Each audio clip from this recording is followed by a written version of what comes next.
Well, Happy New Year, everybody, and those that are online. We're so glad that you're with us. What a blessing to be together and experience the joy of the Lord. You know, I almost raised my hand when asked about if I love fasting. And I realized how much I love food, and I would have been lying. And that's not good to do in church. Do not lie in church, all right? So that's why I didn't raise my hand, because I don't. But I do love the benefits of a fast. I do love what God does in your heart. And so for that reason, I do fast. And so it's an amazing thing. If you've never tried it before, try denying yourself, all right? And it's kind of painful and difficult, but it can be a really powerful tool to be drawn near to the Lord. I was thinking, Ann and I always talk about the coming year and stuff, and we were sitting around last night, and she likes to think of slogans for the year, and I just threw this one out, said, "Return to me in 23." And I'm like, ooh, I like that. That's the Lord calling out.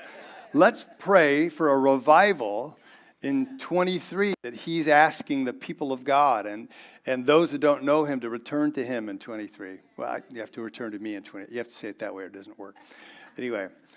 All right, so life is so good, just loving God, love being here, and loving having the opportunity to preach and teach again. Just a little reminder, I was talking during the announcements, so you're not supposed to lie. So I didn't hear if they announced Life Change, but Life Change is coming up the 3rd and 4th. We've already got a bunch of people signed up for it. We can take a few more. We would love to have you be a part of that. Life Change is an amazing weekend where you discover more about who God says you are, discover more what the enemy has been lying to you about so that you can walk into a place of greater freedom in your life. It is amazing. A lot of people say it's one of the most powerful experiences, breakthroughs they've ever had in their life. So how many can use a breakthrough? Wow, there's not very many people that want a breakthrough, but there was enough there. We were watching hands. We'll sign you up. So, okay. Also, last time I spoke, I talked about the My Word app, and it's something that we're still working on, and I thought for sure by now we would have launched it, but it's taking longer. It's called Technology, and it will be coming out soon, hopefully within the next month or two. If you have a smartphone and a short attention span, the My Word app is for you. All right, so because we're going to change the world one word at a time, and that's all I'm going to say about it, but I will talk a lot more about it when it does come out. I'm very excited about what the Lord's doing there. But the title of my message today is Our Hope-Filled Future. You need to understand that your future is very bright. Amen. There are good things on the horizon for you. Awesome things that the Lord has prepared in advance for you to do and for you to experience because he is so good. Amen. Your current life, your current understanding, your current experience may conflict with that, but when God makes a promise, we need to understand that it is impossible for him to lie. He can't lie. So he makes a promise, and our foundation is built on the promises that God has made to you and me. Can I hear an amen? Amen. I mean, and I just want to say this, there are many things that being in your 60s on this planet afford you. You can kind of say stuff, and they just go, oh, he's in his 60s. It's all right. It's okay. All right, so Andrew, sorry. I hope I don't make any messes here for you today, but I'm going to say a bunch of stuff, all right? So, and I'm 60s. I'm past 60 now, so I'm in my 60s. Praise the Lord. So, there's a lot of things that they afford. They afford you the aches and pains of past decisions. How many know what I'm talking about? The aches and pains of past decisions, they're just with me. I remember when I was I think junior high, I just really wanted to learn how to snow ski, and we didn't have snow skis. And there was a garage sale across the street from some neighbors, and they were kind of late teens, getting ready to move out of the house, and they had a garage sale. I thought, oh my God, yeah! And I found these skis. They were about this long. They were solid wood, about that wide, and about that thick. I go skiing. Let's go. So I took them up went the first time, and I think it was either the first or second time I skied on those, what we called planks. They were huge. Trying to ski, the skis went one way, and my knee went the other way. And so I still have a bum knee from that early decision in my life. I never regretted skiing, but I did regret buying those skis. I know why they were on a garage sale. But anyway, if you're in your 60s or even in your 40s and 50s, you understand what I'm talking about. We also get to celebrate new life being born. There is something about new life. We are so excited about Steffi being pregnant, and just every time we see new babies and new things being born, it's just an amazing thing. And the last thing I just want to mention about once you get older, you have something called perspective. I've seen a few things, been around a few years. I've seen some stuff, and it seems like everything seems to cycle around. You know how fashion keeps cycling around? Oh, I saw that before. The kid's got this great new fashion. Yeah, I wore that. That wasn't even when I was a kid. That was about halfway through my life. I started wearing that. Now it's come back again.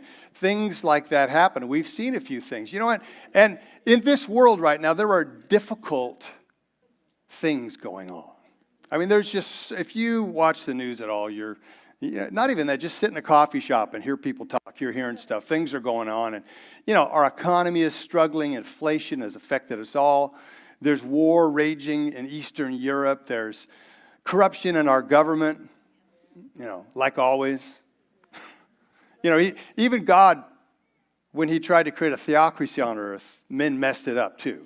The leaders got corrupt and started causing problems. And there's a sickness that shifted the world in many ways. I never thought it would happen. I never believed that it could happen, that it could cause so much havoc amongst people, even within the body of Christ. Divisiveness and belief systems that just warred against each other. Climate change has become a major concern for many around the planet, et cetera, et cetera, et cetera, et cetera. I could say all this. And I'm not here to debate these issues, because there's just as many opinions present as there are issues. And if you don't know that or not, you're an issue waiting to happen. But anyways, that's something else. My biggest concern is the elevated level of fear that has seeped into the church as a result of all of these things. Fear is the currency of darkness. It's how the enemy controls and manipulates and influences this world. It is fear. Fear is the thing that came as a result of sin. And we cannot make agreements with fear. And I just want to tell you, if you've made an agreement with fear, you need to break that contract right now. You need to break up that relationship that you've got with fear, where you feed your concerns with fears of might-be's and what could happen. That's one of my biggest issues right now. While Jesus was teaching his disciples of the difficult coming events, he was actually prophesying of things that were going to come, his own death and things that would happen in the future. He says, John 16:33, he says, I have told you these things so that in me you may have peace. In this world you will have trouble, but take heart, I have overcome the world. Somebody give a hallelujah. He's overcome the world. He came, he kicked some stuff, and he won, all right? He took care of business. He overcame the world. He was victorious over this planet and worldliness in every way. And we're still walking out and embracing the victory that he accomplished as we continue to walk as Christ has called us to be. It's an incredible thing. I think we're surprised sometimes that trouble happens. Jesus said, it's going to come. You're going to have trouble, okay? Just get used to trouble. How do you respond to trouble? How do you respond? How do you look to that? How do you overcome it? Just don't be surprised. And just always remember, Jesus overcame the world. Amen? So that's some really good news. I'm going to get back to that in a bit, but I want to talk a little bit about how the world hopes in the wrong things. And worldliness, how it sets its attention on stuff. And the world makes a big problem, and it's because they deny the existence of God. In a worldly mindset, we exist in our own without the spiritual world. They deny the power of God in this situation. So like I said earlier, they continue to put their hope in government and continue to get disappointed. Government's not a bad thing. It's because people are in government and because people take leadership positions, and there's all kinds of things that are taking place that cause people not to find hope in government or see their hopes fulfilled. They put their hope in riches. Man, if I could just have a truckload of money, my life would be happy. Really? No, I mean, obviously there's things that can buy you. There's things you can satisfy your own desires and needs. There's other things that come with it. But looking at most really wealthy people, I go, man, I don't want to be them. I don't want what they have. Even though they're gorgeous and good looking and have the whole world running after them, I still wouldn't want it. But I wouldn't mind the money, but that's another subject. Anyway, but I don't put my hope in that, right? They continue to put their hope in the nature of mankind.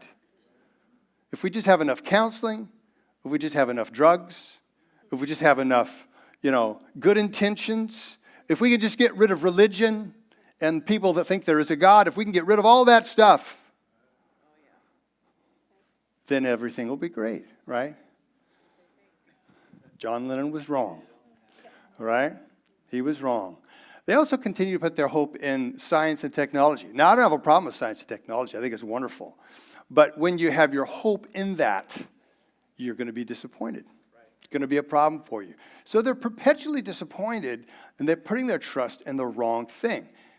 Yeah, have you ever noticed, I've said this before and lost a lot of people, but I really like science fiction movies and novels and things like that. I really enjoy it.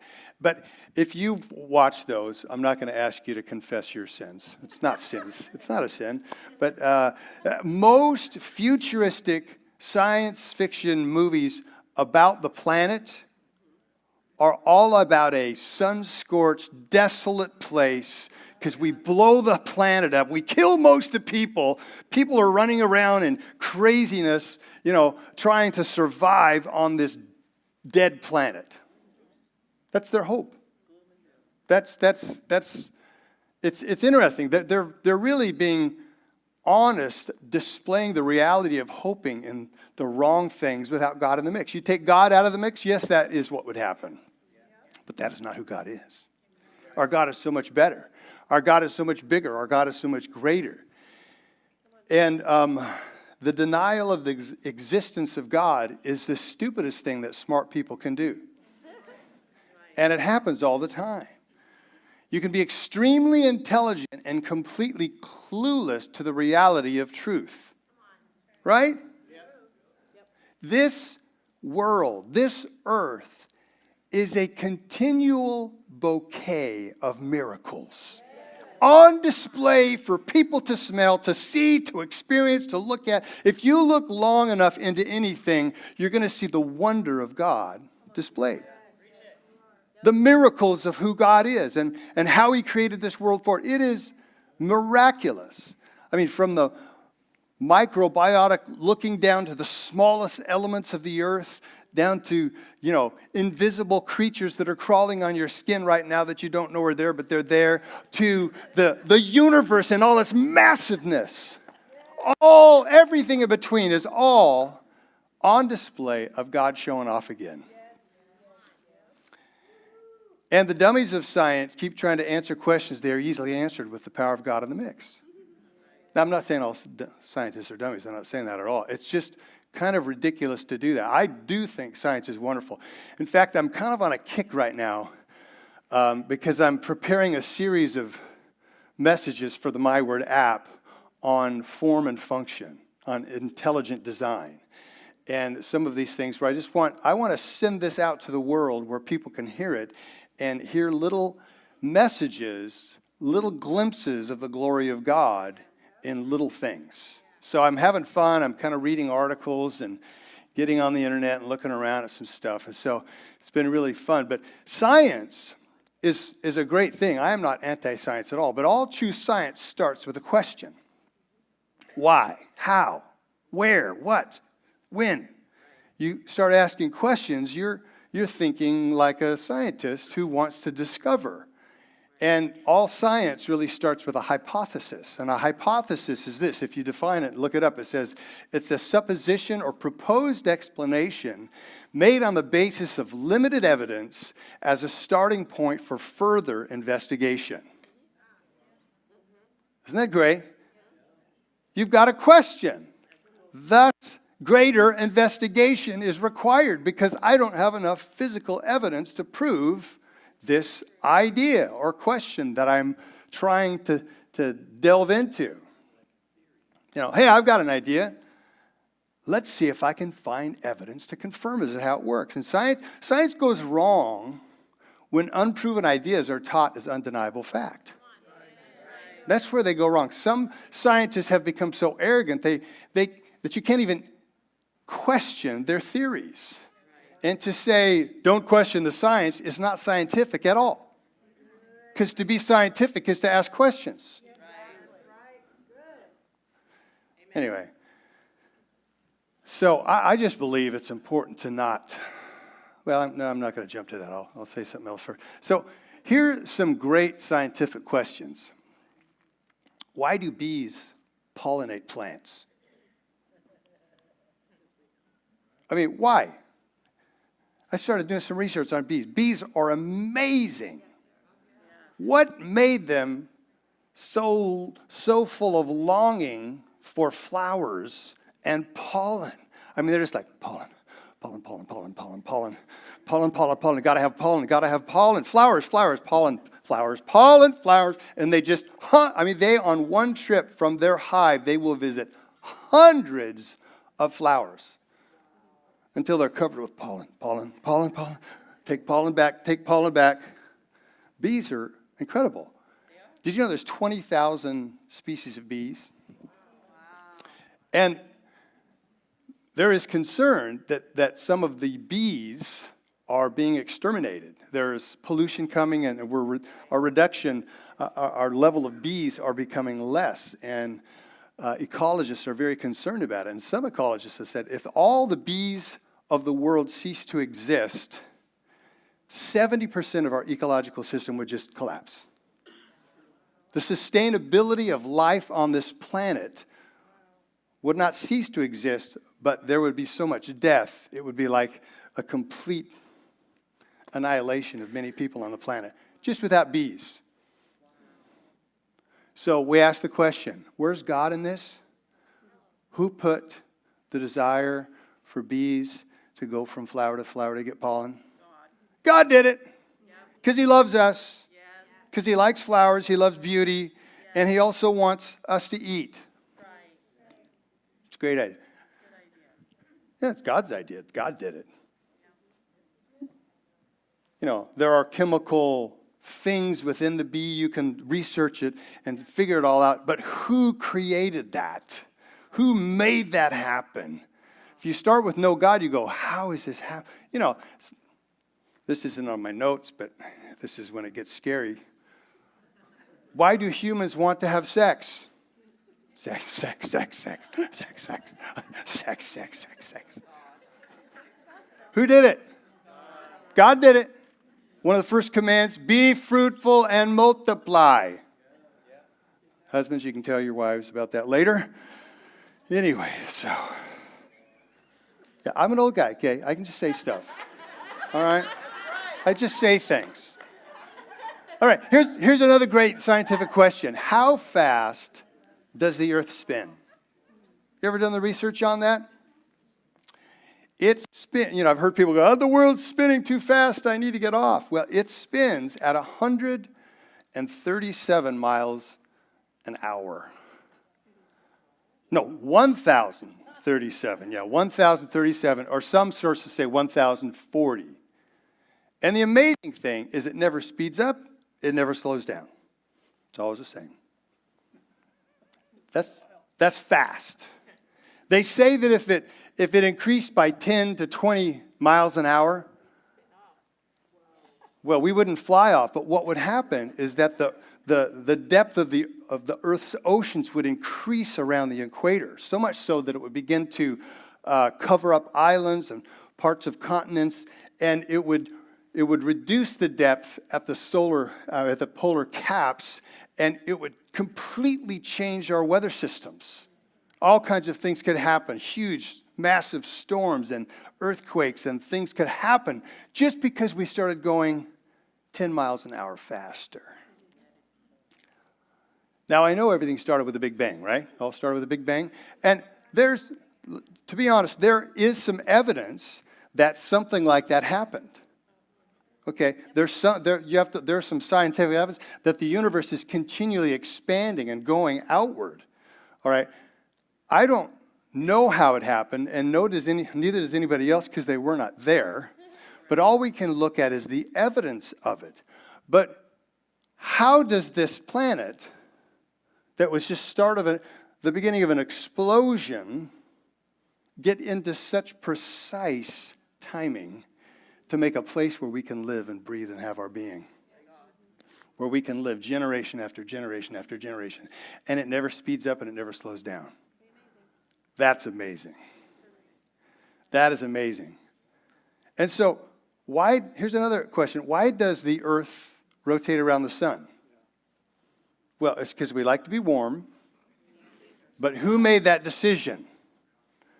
And in fact, if you think you're spinning fast, about ready to spin off the planet, consider this. They say that the earth travels at a consistent 67,000 miles an hour around the sun. We are like a rocket ship being hurtled through space right now. Why have we not spun out of orbit off into the deep space? Well, we've got gravity. Gravitational pulse of the sun, of the earth. Gravity is all this stuff. And it's amazing. Well, where did gravity come from? That question, I was talking to my friend Eric just this week. I was asking him some stuff. It's kind of intimidating to talk to somebody really smart, because you're asking questions. But I asked him about it. And he had the same question when he was in college. So he asked his professor, he said, where did gravity come from? And his professor said, well, you need to talk to the religion department about that. He was saying it tongue-in-cheek, but in reality, there's these questions that they cannot fully answer. How this system continues to work year after year, hundreds, thousands of years, continue to go flying at this kind of speed. There's got to be have you ever shown up where an explosive device has blown up? Have you been there? Do you ever find any order in that place? Does it look like neatly packed, stacked items are there? No, it's chaos. Chaos does not create order by itself. Form and function are the evidence of an intelligent design. When you come and look at a house, nobody ever looks at it and goes, man, I wonder how that happened. I wonder what explosion happened that created this house. Of course not. You ask, who was the builder? Oh, who picked out the paint color? Who did the roofing? All of these that because there was intelligent design behind it. I'm having fun with this because these things are rattling around in my brain right now. I hope I'm not bored. Is anybody getting bored? Oh, don't answer that. I don't want to. Okay, don't answer that.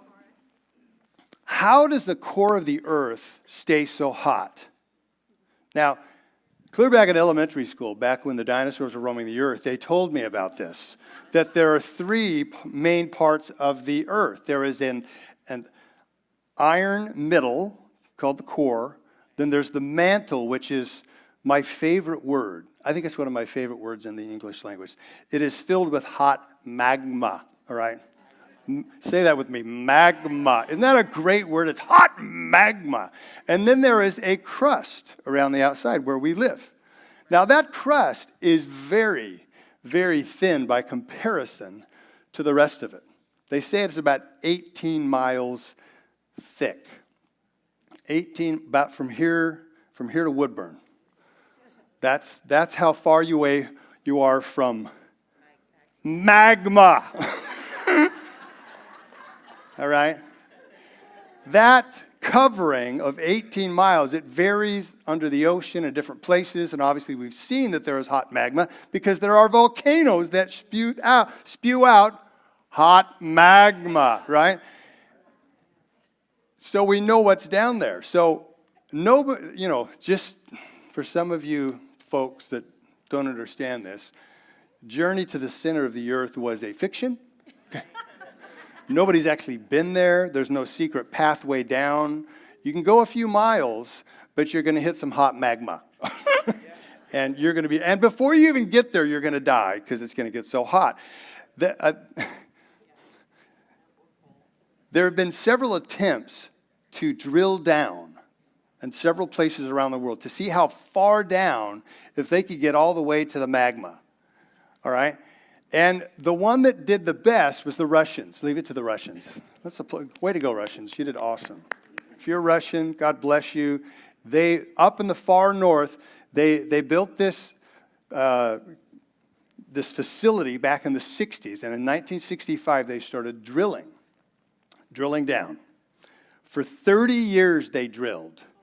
They drilled down, and they got down, I think it's about 7.5 miles, not even halfway to the magma. And they found that the earth at that depth, the rock and everything that was there, was so hot.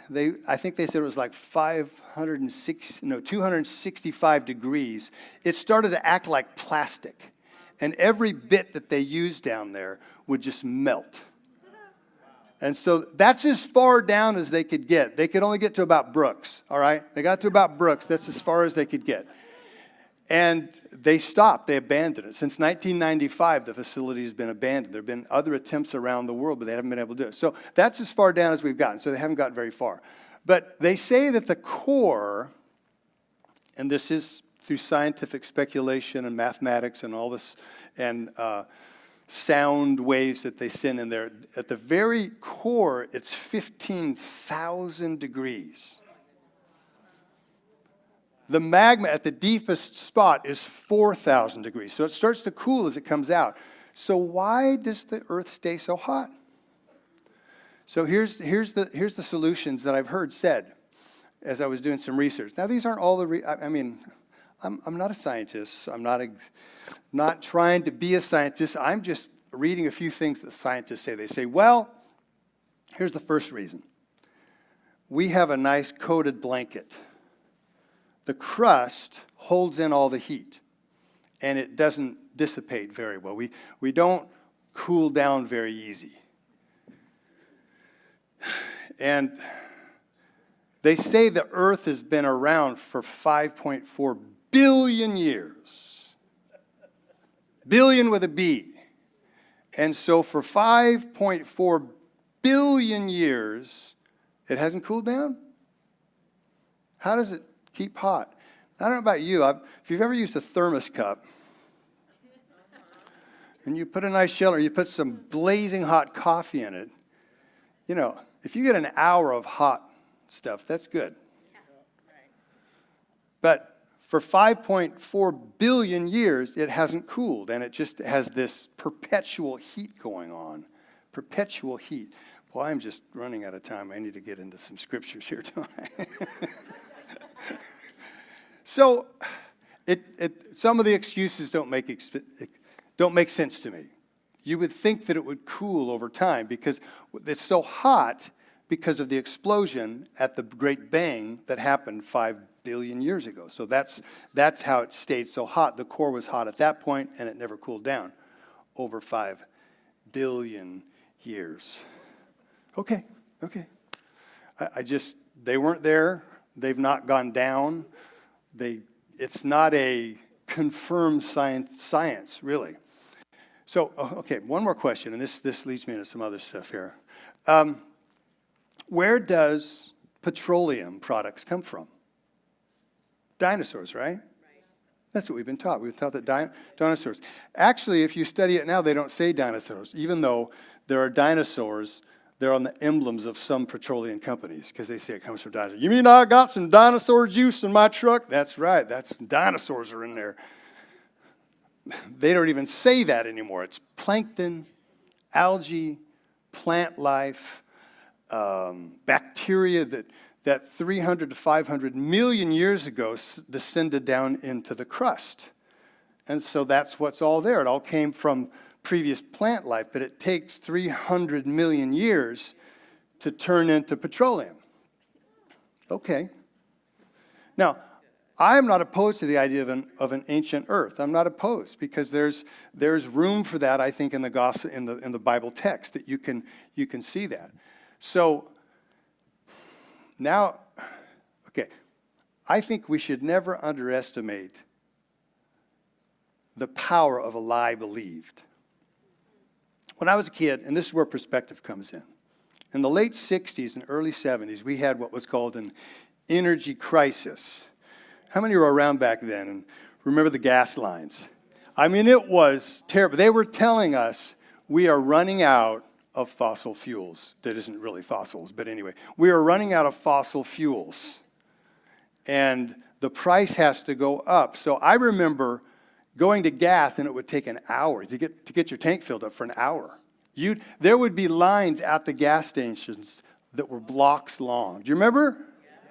You had to plan to make sure you could get there. And they were told us, we're just about out. It's just about gone. All these fossil fuels are just about done. When in reality, it was OPEC, which is a conglomerate of Arab nations, decided they wanted to make more money. It's exactly what happened. And all of this stuff we were going through, and when fuel reached the price of almost $1 a gallon, we knew the world was almost to an end. $1, how, yeah. I'm sounding like an old guy now, I know. And all this stuff was going on. I remember the prophetic voices joining the bandwagon. Oh, the world's coming to an end. It's just any day now. Any day is all going to be over. And they were telling us, it's almost over. There's almost no oil left. You're not going to be able to travel anymore. You're not going to be able to do all this stuff. Well, it turns out that that wasn't true. There were 4 billion people on the planet back in the early 70s, and they say we're supposed to hit about 8 billion this year. That's a lot of billions. That's a lot of people. And we've still been using fuel and petroleum products. We are now using 97 million barrels of oil a day on this planet. So much for the we're almost running out lie. It was a lie. Now, I mean, the prophets there was a, early 70s, late great planet Earth, this whole thing of it was all the oil things, just it was all fear mongering. And I really have a problem when the church jumps on a worldly mindset, fear-based bandwagon. Can't do it. We have to understand we're from a different place. Our home is heaven, and we've got to not be influenced by all this stuff. So there's all this talk of recession. You know what? There's no recession in heaven. There's no shortage of the river of God in heaven. There's no thing when we're afraid. No, our source is not this planet. What is your source? Life. He's the life giver. We've got to know where our source comes from and not get caught up into some of these things. Now, I am not saying we shouldn't seek alternative energy sources. I think we should. I think it's amazing that we should be seeking these. And I'm also not saying that our oil is not affecting the planet. Our oil use is not. But I just think this lie really affected the world. And the effects of that lie are still affecting the mindset of people on the planet today. And it has become actually quite popular for world leaders to lie to the planet. About the planet, about the people, about stuff. And it is really it is a challenging thing. And for the sake of personal gain, world leaders they've really become experts at lying. And I think we just need to understand the truth. We have to know the truth more than the lie. It's so important that we understand we have a very hope-filled future. We have hope because God exists. God has made his purpose known to us. God has revealed his nature to us. God has foretold the future to us. We can go to the back of the book and go, hey, that's my future. Woo-hoo. Jesus is going to come. The New Jerusalem is going to come down on this planet. We are going to experience life how God intended it from the beginning. He's going to restore all things. My future is bright. That is the hope that we have to continue to stand in and understand. There's all this stuff going around, all these different ideas, not even knowing what is truth or lie. But when we come from the foundation of who God is, we know the truth. We know the truth, and we will have hope if we know the truth. Hebrews 6:17-19 says this, because God wanted to make the unchanging nature of his purpose very clear to the heirs of what was promised. How many heirs do we have? Are you an heir of what was promised? Do you have faith? If you have faith, you're an heir of the same promise. You inherited Abraham's promise.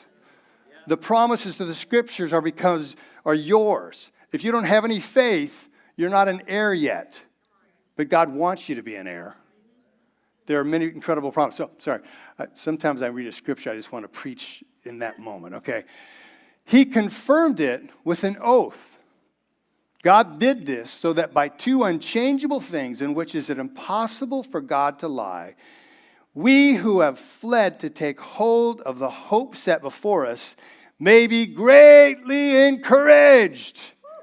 We have this hope as an anchor for the soul, firm and secure. I love that picture. What's an anchor for?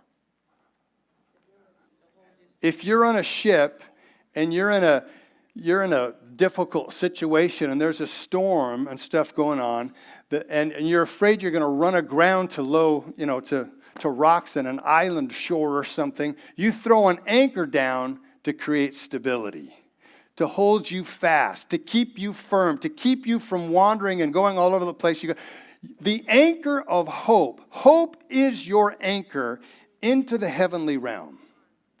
And we have to understand that anchor of hope tethers you to the will of God, to the purpose of God, to the power of God, to his creative nature, to the beauty of God, to the nature of God. All of these things about who God is. Hope is the thing that connects us and keeps us firm and secure in all these times of trouble. Like Jesus said, I want you to have peace. Remember, I've overcome the world. And these unchangeable things that he's talking about there, if you study out the rest of the passage, most theologians believe it's down to these two things. It's the word of God. His word will always accomplish his purpose. It will never return void to him. When God speaks the word, it is secure. You can count on it. It's unchangeable. And then God goes beyond that and he makes an oath. And the only thing that he could make an oath or swear upon was his own existence. Because he's lived before time existed. He lives in time. He lives outside of time. Eternity means he never had a beginning, never had an ending. Anybody else give that testimony about yourself? Anybody else? There's only one that can do that. And he made an oath upon himself that he swore the promise on himself that these things would be accomplished. Whew, that just gives me security. The creator of all things, the God who loves you, the God who is in a process, has a plan, and he's restoring all that was lost through our sinful nature, through our bad decisions, through our rebellion. He's restoring us to a place of sons and daughters, of people who can stand and know that we have a bright future, that we have hope in that which is to come. And that should bring you great joy. It does me. I mean, now we see our reflection it says in a mirror, but then we're going to see face to face. But we can still see a reflection. Now we know, even as we'll fully be known. But the three things that remain, faith, hope, and love. Those things are going to remain. And they are solid. They're stable. They are a firm foundation for you to stand upon. And in everything that you do, this is why I encourage, if you can do it with your schedule, to start every day with God in the middle of it. I've made a habit of my life, and it's one of the best habits I've ever established in my life, is to read my Bible and pray every single morning.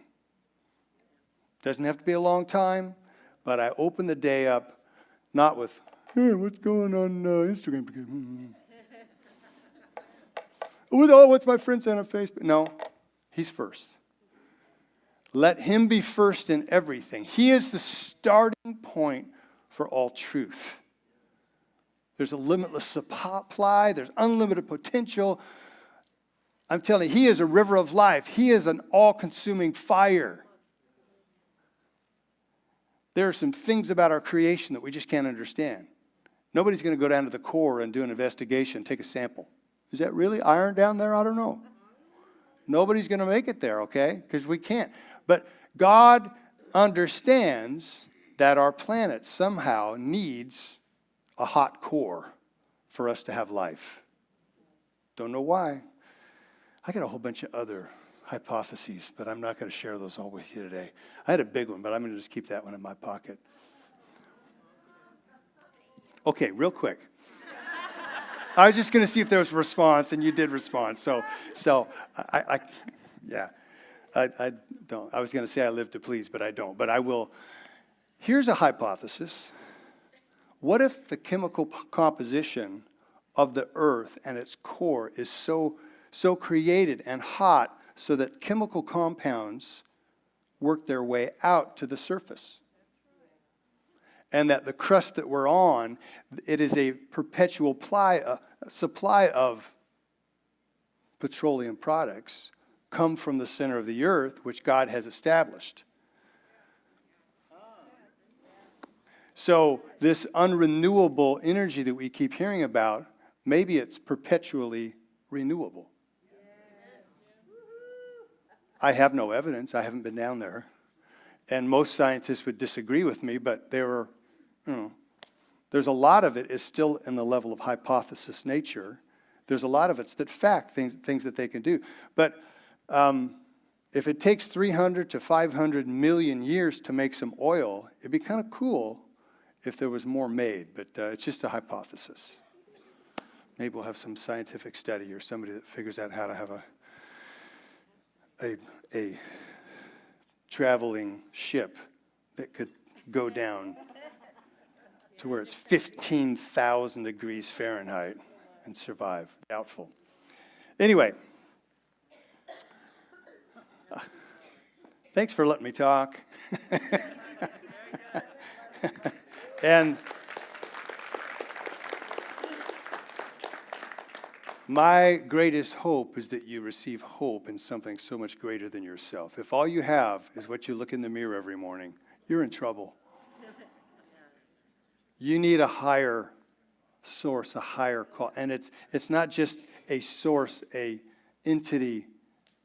It's God himself, Father, Son, Holy Spirit, active in your life, reaching out to you, calling you to himself, wanting to fill you with joy, wanting to give you love, wanting you to have a relationship, connection, give you a firm foundation for your future and a hope that will just be thriving in your life as you look forward.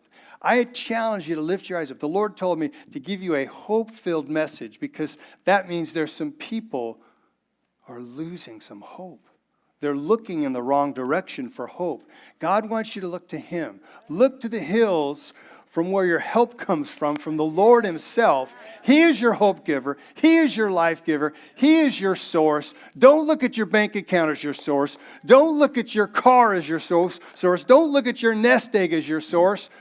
Don't look at your government as your source. Look to God. He's your source. And he will satisfy and he will meet you in every situation. Let's stand up. I'm going to pray, and then I'm going to turn the end of the service over to Cheryl. Father, we just thank you that your word is so good, that your promises are as secure as anything that we can put an anchor into. And our hope is in you and your promise and in the future that you've called us to. We thank you for that. I pray for those that are shaking in their hope, that they would turn away from what they're focusing on, that is leaching out hope, and that they would look to you and find great joy, great hope, and the love of God filling their world, even in the midst of troubles that we're experiencing. I pray for that in the name of Jesus. Amen.